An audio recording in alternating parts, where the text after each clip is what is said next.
Alright, so I'm just going to cover a couple of pitfalls on our gear systems experiments. Make sure you don't get sidetracked with expected things. So here's what we're going to do. So our general setup, again, your first experiment is to vary the mass of the load you're lifting.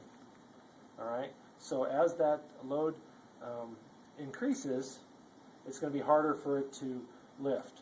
Once you get to where it won't lift, you're really burning out the motor if you allow it to run. So there's two ways that can happen. As soon as you see that happen, you want to shut off the power. It's not going to lift it. The second one is, I'm going to run this sample here. When the bottle comes up to the top, it's going to stop. I don't want it to sit like this. Go ahead and shut it off and let it go back down, okay? Let's not overheat our motors when they're doing no work. All right, so that's the one safety thing. Please take care of our equipment a little bit. So again, experiment number one, start with a minimum mass, do your time, do your other calculations, right? Add more mass to it, do it again, and you want to get to the point where it won't lift. That's what your graph should show you. It should show you,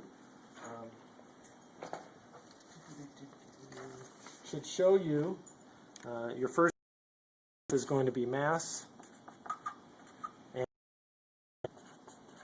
Alright, so you'll start out less than 100% efficient. Our sample was in around 57 range, and it should start going down in some ways. You won't be able to get data when the mass is down at 0, right? Because we started like 150 grams. And so you don't have to get data across the whole pool, but you should get some data points as you go through this. And so that's the kind of graph you should expect. Efficiency versus mass. Alright? Alright, so that's the first experiment. The other experiments won't need a graph like that.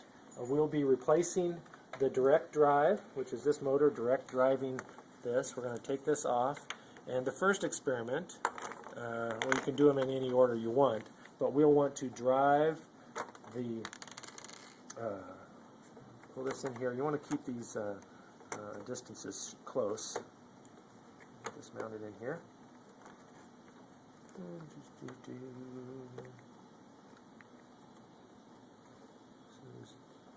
I outfox the Legos here. Alright, so you want to get your system set up. Okay, and you want to drive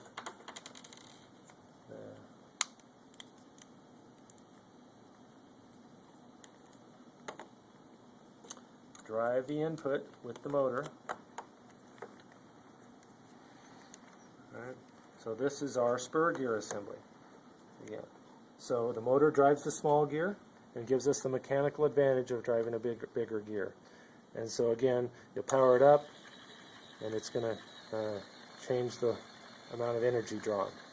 Okay, so the spur gear will unwind fairly easily. The next one is the worm gear. So we'll pop the motor loose and take free the worm drive. Now again, you will have done that experiment 3 times to make sure you got good data. The next one is the spur gear, or worm gear. And we want to get this in close here. You may have to adjust the number of Legos you've got underneath it to get it to match up. So make sure to adjust the worm gear, don't adjust the other assembly.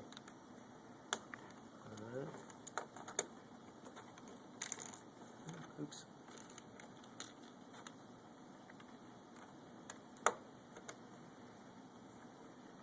Oh, apparently we don't need that. I thought we needed that.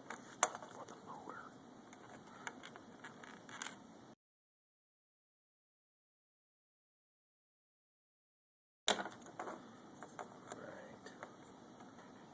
Alright. These ones are for the motor. Alright. So, take this, and this will drive. So now the motor is going to drive the lower worm gear, and cause this one to spin. And so again, power it up. And this one has a much greater mechanical advantage. It's got 24 teeth here, and so it's got a 24:1 gear ratio, while the spur gear only had 5. So that's this. Again, you'll do this experiment 3 times, and just just to prove that it's right. Now you'll notice it doesn't back up. This is the braking feature that some of the reading material talked about. So that's it for the experiments. Again, do a nice thorough experiment with just the motor driving the wheel, and then do three trials on the spur gear and the worm gear. And that'll get your data that you need. From there on, you're going to design your own gear system to solve the problems.